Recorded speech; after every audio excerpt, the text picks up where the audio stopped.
of the resolutions reached? Well, good evening. The reaction obviously is going to start from the point of the resolution. Now, first of all, the news that the missing in action, as I have decided to call them, the House members that are missing in action in the sense that they left the PDP party and they went over to APC. Now, that means that to the people who elected them, they are missing in action. The elders on 2 occasions called on the President of Nigeria to intervene in this matter.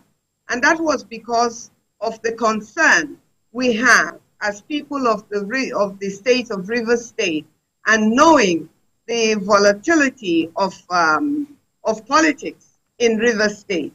And because we know what happened from the Obasanjo era till date, how volatile Rivers State is during elections and even after elections, where all kinds of interests are being protected by people using all kinds of unsavory means. Now, if, for instance, according to the points that that the president oversaw, there are many legal issues within the fact that this document was signed. This is a document that was written at some point. Where was it written? Who wrote the document? Was there any input from the governor or the governor's side? Because these are 2 people that were called by the president to attempt to resolve whatever they claim that their issues are. And I use the word claim because it's what they are saying that we are working with.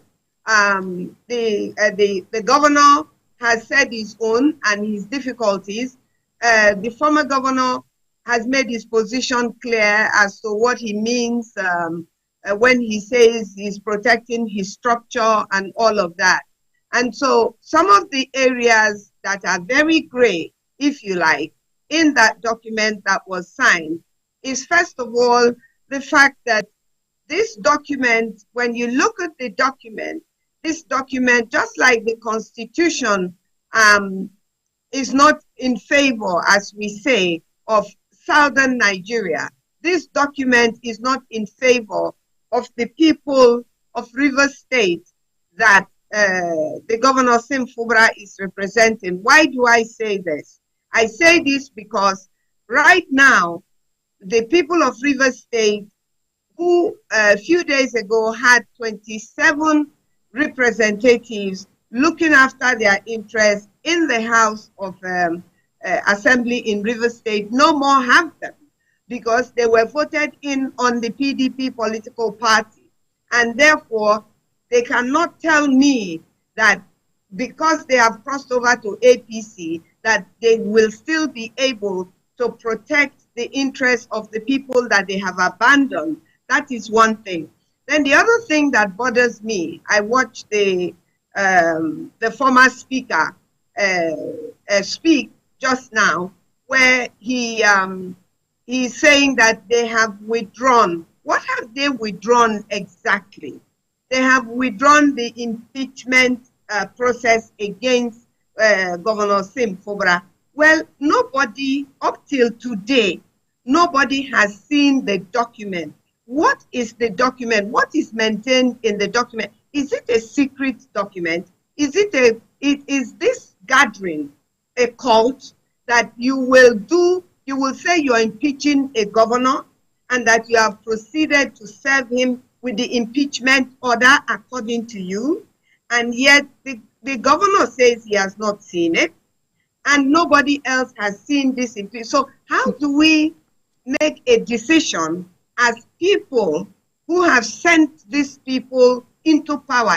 But in the midst of all of this, if you can hear me, in the midst of all of these, Governor Fubara has declared that there is no price that is too big to pay for peace. So he does appear to have accepted whatever resolutions were reached following the intervention of Mr. President. So would it be correct to say that all is actually well and that the governor can now face governance in full force? Well, we will, God giving all of us life, we will all live to see it, including Governor Fubara himself. But I will tell you this, though, that the people of Rivers State that I have interacted with since October, and I have spoken to, at this particular time that I'm speaking to you, a lot of them believe that they have been thrown under the bus by the president of Nigeria, by Governor Fubara, by the the people that abandoned their job, even by the commissioners who were appointed. The commissioners were appointed, the House of Assembly members were elected. Now, all of them have thrown the people of Rivers State under the bus. Now, the people of Rivers State are the people that gave these people their power. Well, I don't know how they intend to stop the people of Rivers State from continuing to agitate and fight against whatever it is that Fubara seems to be admitting now. I've not heard him. The only one I heard is the one of no price is too big to pay. Well, I think he is referring to himself as Fubara himself. So what is the position and what is the demand of the River State Elders and Leaders Forum in all of this? I think that is very clear by our last communique. Our last communique yesterday night said very clearly that we don't understand what the president has achieved. We don't know whether he has made the situation worse or whether he has made it better. And I want journalists and media people to not lose sight of the fact that, that lawyers, fans in this country are saying that the Constitution has been breached by this action, by the signing. All the people who were involved in the signing have breached the Constitution, that the president himself has set aside the Constitution and has signed a decree. What the president has done, he has signed a decree in a civilian rule. He has acted like a military ruler by signing a decree. Now, how thank you. Will play out, well, I'm afraid that's the much we'll be able to take at this time. Thank you very much for sharing your thoughts with us. And Briggs is a Niger Delta activist and member of the River State Elders and Leaders Forum. Thank you.